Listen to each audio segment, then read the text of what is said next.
Today we're going to talk about graphing inequalities. And graphing an inequality isn't too much different from graphing an equation. There's just a couple of extra things to keep in mind as we're looking at them. So let's look at our first example. It says the inequality is y is greater than or equal to negative 1/2 x plus 3. And we can see the greater than or equal to symbol. That's just a combination of two different statements. We have the statement that y equals negative 1/2 x plus 3. And also y is greater than negative 1/2 x plus 3. So if we think of this inequality in two different parts, we can come up with what the graph will actually look like. So let's go ahead and graph the equation because we're familiar with that. Y equals negative 1/2 x plus 3 means our y-intercept is at 3, and our slope is negative 1/2, which means down 1 and right 2.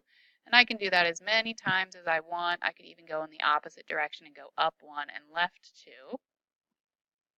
And then we want to go ahead and connect these points with our line. So let me get the line tool there.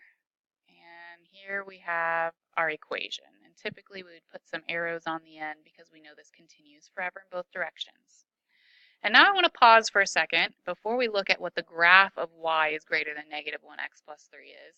I just want to find some points, some solutions to that inequality. So I'm going to jump down here. It says give 3 solutions to the inequality.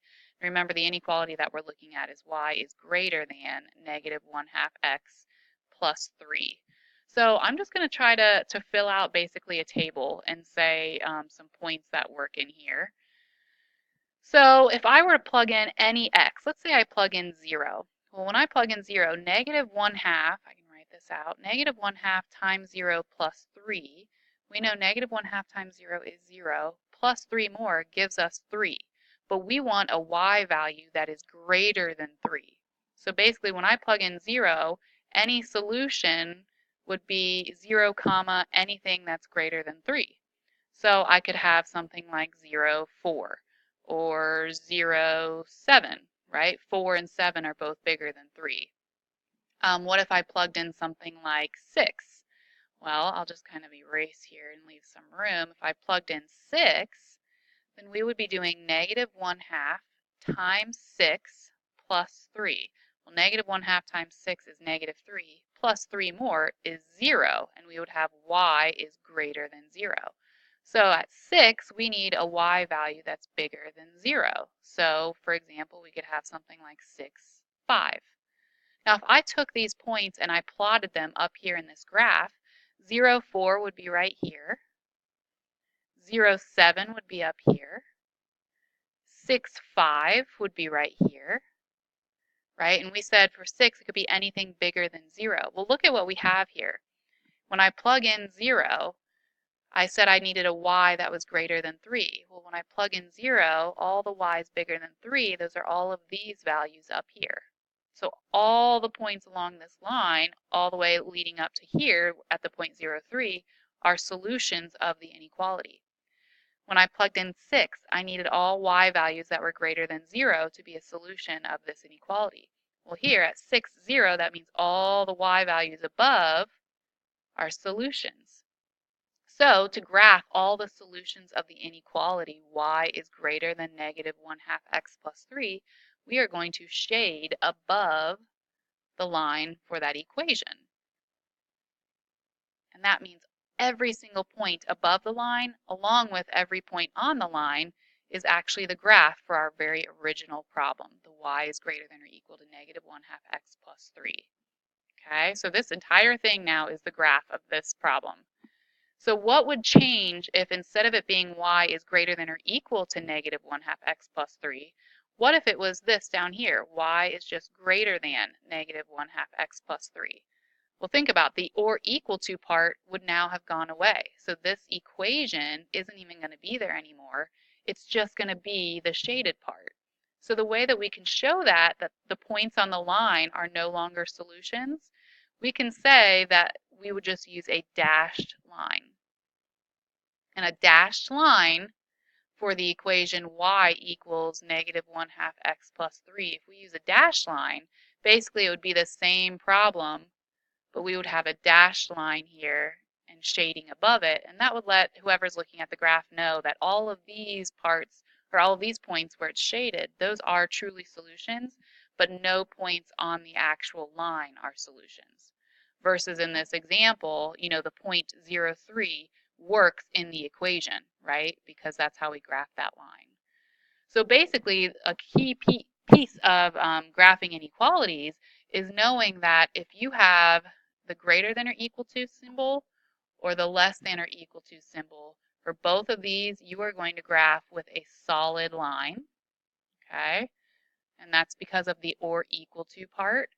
But if you have just a greater than or a less than symbol, you are going to graph with a dashed line. Okay, and that's whether or not it's a linear equation, or I'm sorry, inequality, or if it's a parabola, so it's a quadratic, it doesn't matter. The same thing holds true. So then let's go ahead and continue on to the next example. So just starting from scratch, we don't always have to think of inequalities as an equation and then an inequality. We can kind of just jump to it. The biggest thing that I always do is I take note of what the inequality symbol is at the very beginning. The fact that this is greater than or equal to means that we are going to graph with a solid line. So let's go ahead and do this. We know that this is point slope form. It's probably been a while since we've looked at point slope, but we know that the point from this equation is going to be the opposite of the signs that we see in the equation. So the x is going to be -5 and the y is going to be a +6. So we can plot the point -5, 6.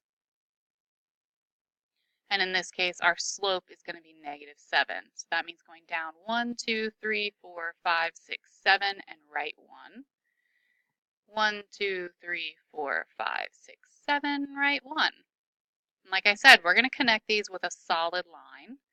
And after we have them connected, then it's really just a matter of deciding on which side of that line will we shade.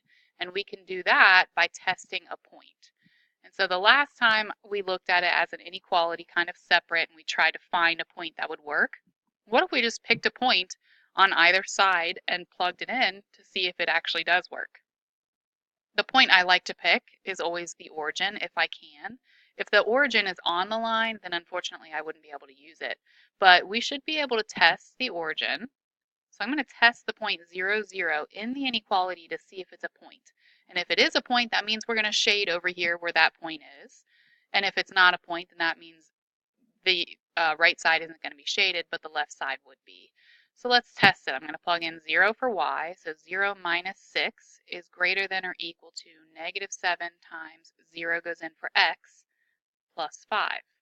0 minus 6 is -6, so we're testing if -6 is greater than or equal to what we get over here. Well, 0 plus 5 is 5, and -7 times 5 is -35. Is -6 greater than or equal to -35? Yes, it is. So that means the point 0, 0 is a solution. So that means since the solution is here, all of the points on this side of the line are a solution, so we can shade over here.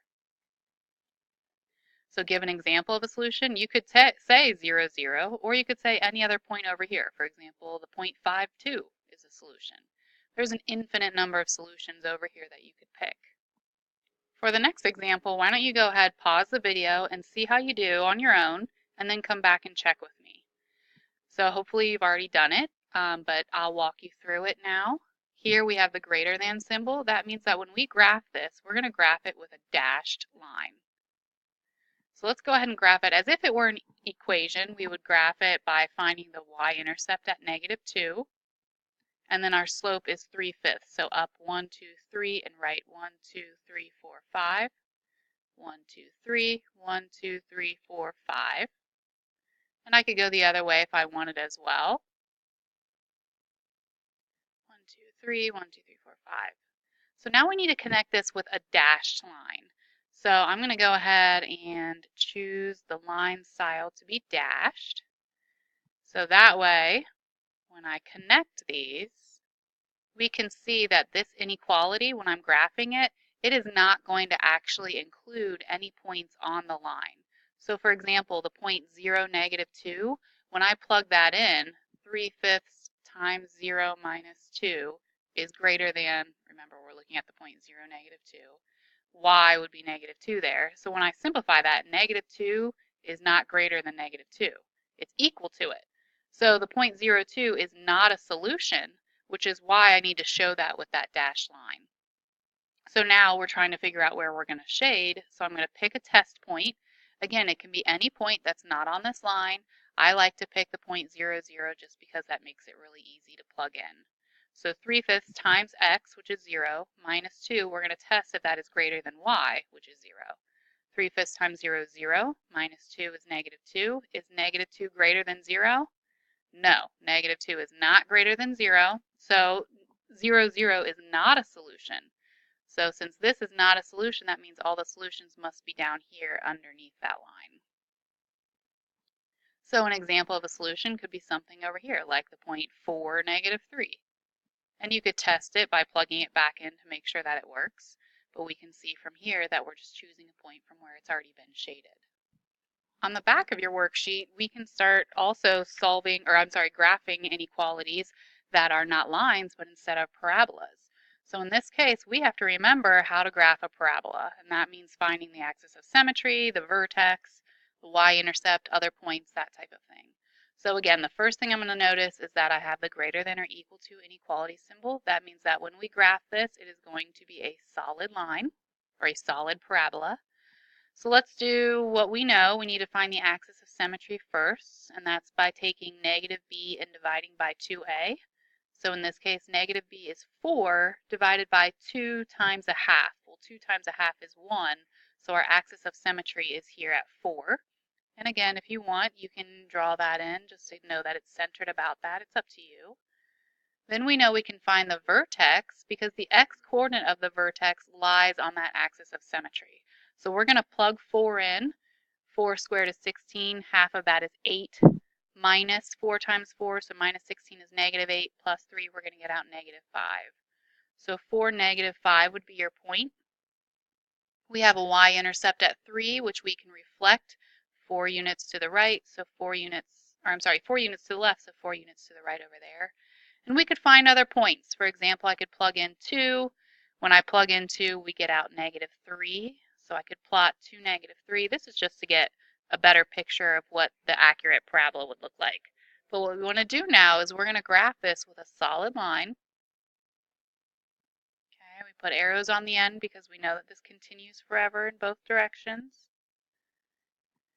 And now we're pretty much deciding how we're going to shade. And what's going to end up happening is either you're shading inside of the parabola or around the outside of it.